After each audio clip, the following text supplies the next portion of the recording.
The first time I noticed the clock, it was 3:17 a.m. The house was silent, save for the faint hum of the refrigerator and the occasional creak of old wood settling.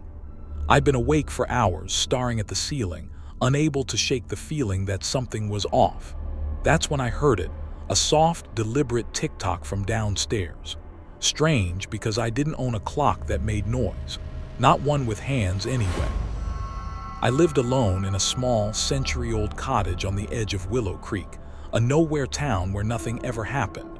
The kind of place where the biggest scandal was a missing cat. I bought the house cheap, ignoring the realtor's nervous glances and the locals' whispers about bad history. I didn't believe in ghosts. I believed in logic, cold, hard facts. But that night, logic started to crack. I crept downstairs, the floorboards groaning under my bare feet. The sound grew louder, a rhythmic tick-tock, tick-tock like a heartbeat echoing through the walls. In the living room, moonlight spilled through the window, illuminating a small, antique clock on the mantel. It wasn't mine. I'd never seen it before. Its face was cracked, the glass spiderwebbed, and its hands were moving backward. I froze, my breath catching. The second hand jerked counterclockwise, each tick louder than the last, as if it were counting down to something. The numbers were wrong, too, reversed, warped, like they'd been carved by a trembling hand. And beneath the clock, etched into the wood, were the words, "Time takes what it's owed." I reached out, my fingers brushing the cold metal, and the ticking stopped. Silence swallowed the room.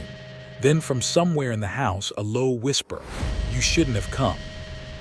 I yanked my hand back, heart pounding. The voice wasn't mine. It wasn't human. It was sharp, like broken glass scraping my eardrums. I spun around, expecting to see someone, something lurking in the shadows. But the room was empty. Just me, the moonlight, and that cursed clock. Logic told me to run, to grab my keys and get out. But curiosity, that treacherous little voice in my head, urged me to stay. I'm a skeptic, always have been. I needed answers. So I grabbed my phone, snapped a photo of the clock, and searched online for anything about it. Nothing matched, no antique records, no eBay listings, no trace of its existence. The photo, though, it didn't look right. The clock's face was blurry, the cracks forming a shape like a screaming mouth. By morning, I was exhausted but determined. I drove to the town library, a dusty building that smelled of mold and forgotten stories. The librarian, an old woman with eyes like clouded mirrors, flinched when I described the clock. "You're in that house," she said, her voice barely above a whisper. "The one on Maple Lane." She told me the story reluctantly, as if the words themselves were dangerous. Decades ago, a watchmaker named Elias Crow lived there. He was obsessed with time, convinced he could bend it, reverse it, cheat death itself. He built clocks that didn't just keep time, they stole it.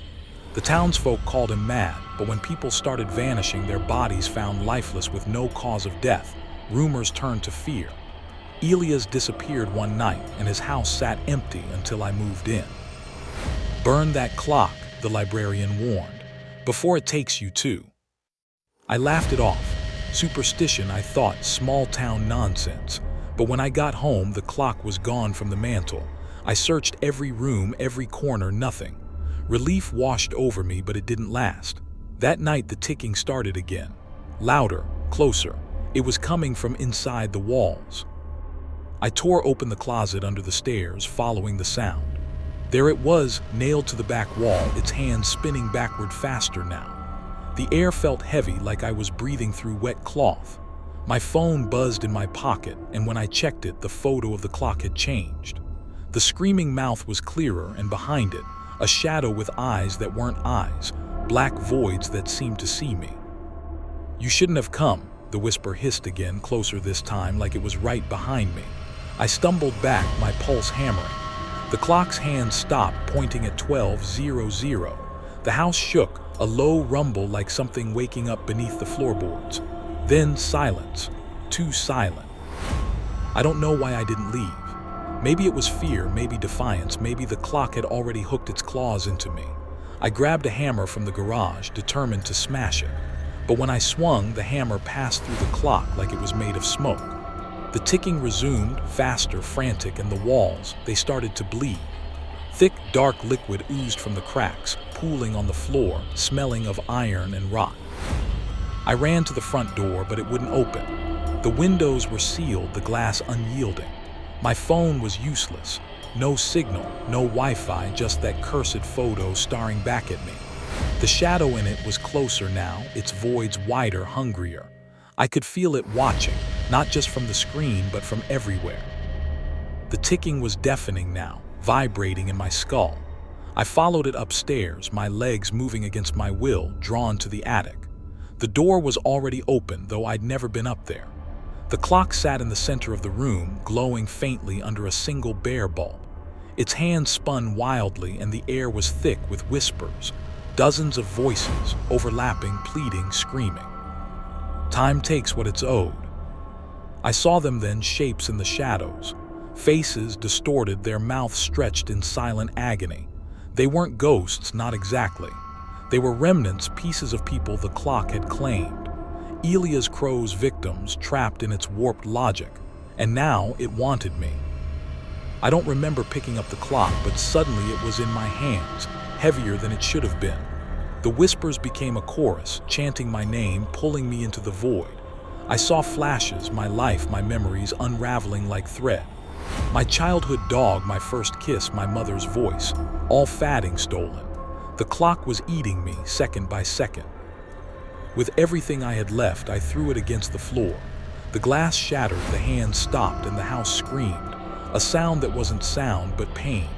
The shadows lunged, their hands clawing at me, cold and sharp. I stumbled down the stairs, out the door, into the night. The house was silent behind me, but I didn't look back. I haven't been back since. I'm staying at a motel now, jumping at every sound, checking the time obsessively. My phone's clock is digital, but sometimes late at night I hear it, a faint tick-tock backward coming from nowhere. The photo is still on my phone. I can't delete it. The shadow is closer every time I look, its voids wider, waiting. And last night I found a crack in the motel's mirror. It wasn't there before. It looks just like the one on the clock.